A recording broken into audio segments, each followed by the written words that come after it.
Hello guys, welcome to computer organisation architecture revision video lecture series. दोस्तों, last की कुछ videos में हमने 3 यूनिट्स को कंप्लीट कर लिया है, यूनिट 1, यूनिट 2, यूनिट 3। अगर आपने मेरी वो वीडियोस नहीं देखी हैं तो लिंक डिस्क्रिप्शन बॉक्स में है, प्लीज़ वहाँ से जाकर देख लीजिएगा। चलिए शुरू करते हैं। इस वीडियो में हम बात करने वाले हैं यूनिट 4 के बारे में, जिसका नाम है मेमोरी। वीडियो को स्टार्ट करने से पहले अगर आपने अभी तक मेरे चैनल को सब्सक्राइब नहीं किया है तो प्लीज़ सब्सक्राइब कर लें, बेल आइकन को दबा दें ताकि आने वाली वीडियोज़ की लेटेस्ट नोटिफिकेशन आपके पास पहुँचती रहे। तो इस यूनिट में सबसे इंपॉर्टेंट चीज़ें हम देखने वाले हैं। तो पहली इंपॉर्टेंट चीज़ है मेमोरी क्या होती है और मेमोरी हायरार्की क्या होती है। So memory of a computer stores programs, instructions, data, operands and calculation. Memory एक कंप्यूटर के अंदर क्या आती है? एक कंप्यूटर के अंदर मेमोरी स्टोर करती है प्रोग्राम इंस्ट्रक्शंस को, डेटा को, ऑपरेंड्स को और कैलकुलेशंस को। सीपीयू जो होता है वो क्या करता है? कंट्रोल करता है इंफॉर्मेशन स्टोर इन मेमोरी। जिस भी इंफॉर्मेशन को हम स्टोर कर रहे हैं मेमोरी के अंदर, उसको कंट्रोल क्या करता है? हमारा सीपीयू। इन्फॉर्मेशन को हम मेमोरी के अंदर क्या कर सकते हैं?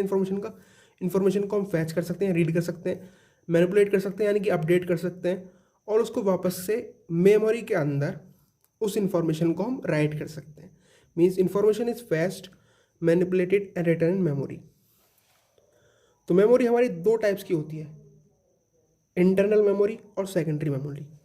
इंटरनल मेमोरी को हम मेन मेमोरी बोलते हैं या मेन स्टोरेज बोलते हैं। सेकेंडरी मेमोरी को हम ऑक्सिलरी मेमोरी बोलते हैं, जो कि कैसे बनती है? Bye connecting various peripheral devices provided by various peripheral devices. Auxiliary memory is the memory which is provided by various peripheral devices. तो ये सेकेंडरी मेमोरी होती है। अब आप मेमोरी हायरार्की देखिएगा, ये काफ़ी इंपॉर्टेंट है। मेमोरी हायरार्की क्या है? ये एक पिरामिड स्ट्रक्चर है, जैसा कि आप फिगर में देख पा रहे हैं। सबसे ऊपर इसमें रजिस्टर्स होते हैं, फिर कैशे होता है, फिर मेन मेमोरी, फिर सेकेंडरी मेमोरी। अब आप ये जो एरोज देख रहे हैं, ये एरोज क्या डिपिक्ट करती हैं? ये एरोज डिपिक्ट करती हैं कि जैसे जैसे आप इसमें नीचे तक जाएंगे तो एक्सेस टाइम इंक्रीज होगा और स्टोरेज की जो कैपेबिलिटी है वो भी इंक्रीज होती चली जाएगी। मीन्स रजिस्टर को एक्सेस करने का टाइमिंग जो है वो सबसे तेज़ है और स्टोरेज सबसे कम इसमें होती है। ठीक है। कैशे का क्या है? कैशे को एक्सेस करने का जो टाइमिंग है वो रजिस्टर से थोड़ा सा क्या है? धीरे है, लेकिन स्टोरेज रजिस्टर से ज़्यादा होती है कैश मेमोरी के अंदर। इसको हम एक एक करके समझेंगे। चलिए शुरू करते हैं।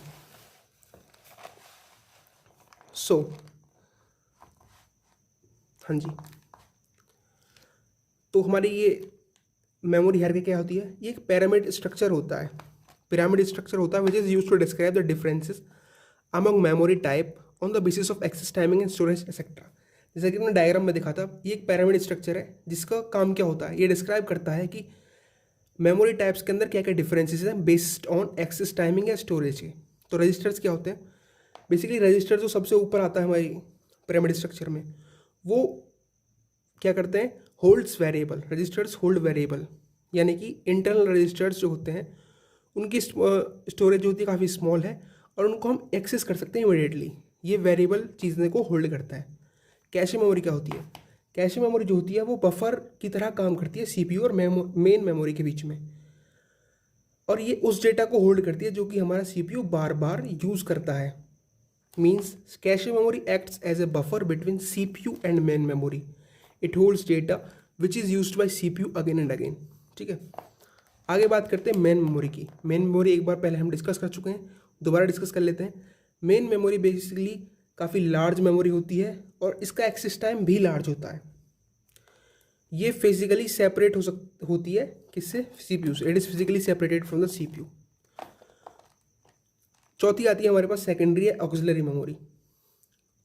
सेकेंडरी और ऑक्सिलरी मेमोरी क्या होती है? ये लार्ज डेटा फाइल्स को स्टोर करती है और क्या करती है? इसको हम ओवरफ्लो मेमोरी ही बोल सकते हैं, कि क्योंकि कभी कभी जब हमारी मेन मेमोरी फुल हो जाती है तो उसके बाद डेटा को स्टोर करने की जगह नहीं बचती है, तो ऑक्सिलरी मेमोरी उस टाइम पे काम आती है, क्योंकि it also acts as an overflow memory when the capacity of the main memory exceeded. ठीक है, आप समझ गए होंगे दोस्तों। अभी तक अगर आपने हमारे चैनल को सब्सक्राइब नहीं किया है तो प्लीज़ सब्सक्राइब कर लें, ताकि ऐसी ही अच्छी अच्छी वीडियोज़ हम आपके लिए लाते रहें। अगला जो इंपॉर्टेंट टॉपिक है वो है सेमीकंडक्टर रैम का। तो सेमीकंडक्टर रैम क्या होती है? सेमीकंडक्टर रैंडम एक्सेस मेमोरी को हम सेमीकंडक्टर रैम बोलते हैं, या SRAM बोलते हैं। ये एक फॉर्म होती है कंप्यूटर डेटा स्टोरेज की, जो क्या करती है? जो फ्रीक्वेंटली यूज्ड प्रोग्राम इंस्ट्रक्शंस को स्टोर करती है ताकि जनरल स्पीड जो है हमारे सिस्टम की बढ़ जाए। ठीक है, सो सेमीकंडक्टर रैम क्या है? सेमीकंडक्टर रैंडम एक्सेस मेमोरी इसको बोलते हैं। It is a form of computer data storage. ये कंप्यूटर डेटा स्टोरेज की ऐसी फॉर्म है जो कि फ्रीक्वेंटली यूज प्रोग्राम इंस्ट्रक्शंस को स्टोर करती है और general speed of the system को इंक्रीज कर देती है। ये हमारे सेमीकंडक्टर रैम होते हैं। तो टाइप्स ऑफ सेमीकंडक्टर रैम, दो टाइप्स के सेमीकंडक्टर रैम होते हैं, ड्रैम एंड स्रैम। इनको हम एक करके पढ़ने वाले हैं।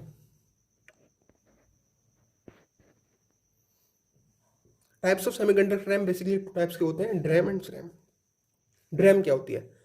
ड्रैम की फुल फॉर्म होती है डायनेमिक रैंडम एक्सेस मेमोरी। ठीक है, ड्रैम का क्या करती है? ड्रैम जो होती है वो कैपेसिटर का यूज करती है, स्टोर करती है each bit of data. Means DRAM uses capacitor to store each bit of data, और डेटा इसके अंदर रिफ्रेश होता रहता है पीरियडिकली। ये ड्रैम की कुछ कैरेक्टरिस्टिक्स है। ड्रैम क्या है? ड्रैम एक ऐसी मेमोरी है which is used in equipments including personal computers where it form main RAM of the computer. DRAM की फुल फॉर्म होती है dynamic random access memory. DRAM capacitor का यूज़ करती है ईच बिट ऑफ डेटा को store करने के लिए, और डेटा इसके अंदर रिफ्रेश होता रहता है पीरियडिकली। ड्रैम एक ऐसी मेमोरी होती है जो कि हमारे पर्सनल कंप्यूटर्स में भी यूज़ की जाती है in the form of main RAM. ठीक है, ये बेसिकली ड्रैम की कैरेक्टरिस्टिक्स होती हैं। अब हम इस रैम की कैरेक्टरिस्टिक्स समझते हैं। इस रैम को हम स्टैटिक रैंडम एक्सेस मेमोरी भी बोलते हैं, और इसके अंदर हम डेटा को रिफ्रेश नहीं करते हैं। ठीक है, जैसा कि हम ड्रैम में कर रहे थे ना, वैसा हम SRAM में नहीं करते। ये वॉलेटाइल इन नेचर होती है, कैश मेमोरी में यूज़ की जाती है, और ये ड्रैम के मुकाबले ज़्यादा पावर यूज़ करती है। ये हमारे ड्रैम और स्रैम के अंदर बेसिक डिफरेंसेस होते हैं। अगला जो इंपॉर्टेंट क्वेश्चन है वो है structure of commercial 8M × 8 bit dram chip. ये डायग्रामेटिक क्वेश्चन है और काफ़ी इंपॉर्टेंट क्वेश्चन है, इसको आप बिल्कुल भी नहीं छोड़ के आना है। तो इसके लिए आप रेफर करिएगा अपनी क्वांटम का क्वेश्चन नंबर 4.4, जिसके अंदर इसका डायग्राम दिया हुआ है। प्लीज़ इसको एक बार देख लीजिएगा ताकि आपको ईजिली समझ में आ जाए कि कैसे कैसे ये स्ट्रक्चर बनता है। ठीक है, अगला इंपॉर्टेंट क्वेश्चन है explain 2D and 2.5D memory organisations. ये बहुत ज़्यादा इंपॉर्टेंट क्वेश्चन है और हर बार ही आता है। ठीक है, तो इसको अब हम एक समझने वाले हैं। सबसे पहले समझते हैं कि इंटरनल स्ट्रक्चर जो मेमोरी का होता है वो बेसिकली सेल्स का बना होता है, यानी कि बिट्स का, और 8 बिट्स हमारे 1 बाइट के बराबर होती हैं। मेमोरी जो होती है वो मल्टी डायमेंशनल अरे की फॉर्म में स्टोर हुई होती है, जो कि रोज और कॉलम्स होते हैं। Memory is in the form of multi dimensional अरे ऑफ रोज एंड कॉलम्स। अरे के अंदर रोज एंड कॉलम्स होते हैं। मेमोरी की हर सेल जो होती है वो बिट स्टोर करती है, और कंप्लीट रो जो होती है वो उसके अंदर एक वर्ड होता है। मेमोरी को हम सिंपली डिवाइड कर सकते हैं इस फॉर्म में, 2⁻n इक्वल्स टू N, जहाँ पे स्मॉल n होता है number of address lines, capital N होता है टोटल मेमोरी इन बाइट्स, और 2n का मतलब होता है वर्ड्स। ठीक है, सो ये इसका स्ट्रक्चर होता है बेसिकली। अब हम 2D मेमोरी का ऑर्गेनाइजेशन देखते हैं। 2D मेमोरी के अंदर मेमोरी जो होती है उसको हम डिवाइड करते हैं in the form of rose and columns. ये पॉइंट वाइज आप समझिएगा। मेमोरी जो होगी 2D के अंदर वो डिवाइड होती है रोज एंड कॉलम्स की फॉर्म में। Each row refers to a word line. हर रो जो होगी वो एक वर्ड लाइन की तरह काम करेगी, और कॉलम जो होगा वो बिट लाइन की रेफर करता है। इसके अंदर MAR होता है, यानी कि मेमोरी एड्रेस रजिस्टर होता है, जो कि उस एड्रेस की लोकेशन को होल्ड करता है जिसके हम रीड और राइट ऑपरेशंस को परफॉर्म करने वाले हैं। और MAR के अंदर 4 बिट लाइन्स होती हैं। ये आप एक एक करके समझ चलिएगा। ठीक है, MAR कंटेंट जो होता है मेमोरी एड्रेस रजिस्टर के अंदर क्या होता है? मेमोरी एड्रेस रजिस्टर के अंदर उस एड्रेस की लोकेशन होती है जिसके अंदर हम रीड और राइट ऑपरेशंस को परफॉर्म करने वाले हैं, और MAR 4 बिट्स का होता है। MAR कंटेंट को जब हम डिकोड करते हैं तो एक एड्रेस डिकोडर का यूज़ करते हैं, जिसकी मदद से हम MAR के कंटेंट को डिकोड कर रहे होते हैं। कहाँ पे डिकोड कर रहे होते हैं? चिप पे, ताकि हम ईच वर्ड लाइन को एक्टिवेट कर सकें। ठीक, यहाँ तक आपने समझा। Cells in each column are connected to a sense और राइट सर्किट। जो सेल्स होती हैं हर कॉलम के अंदर, उनको हम कनेक्ट करते हैं सेंस और राइट सर्किट के अंदर बाय 2 बिट लाइन्स, जो कि एक दूसरे का कॉम्प्लीमेंट होती है। सेंस और राइट सर्किट जो होती हैं वो एक्टिवेट हो जाती हैं by chip select lines, connective data lines of the chip. जब भी कोई ऑपरेशन परफॉर्म करना होता है, सेंस और राइट सर्किट जो होते हैं वो एक्टिवेट कर लिए जाते हैं चिप के द्वारा by chip select lines, by chip select lines. ठीक है, चिप सेलेक्ट लाइन्स क्या होती हैं? Connected to data lines of the chip. ये कुछ ऐसी लाइन्स होती हैं, ठीक है। इसका डायग्राम के लिए आप प्लीज़ रेफर करिएगा क्वेश्चन नंबर 4.5। इसका डायग्राम काफ़ी इंपॉर्टेंट है, इसको छोड़ना मत, प्लीज़ रेफर ज़रूर कर लीजिएगा, ठीक है। अब तक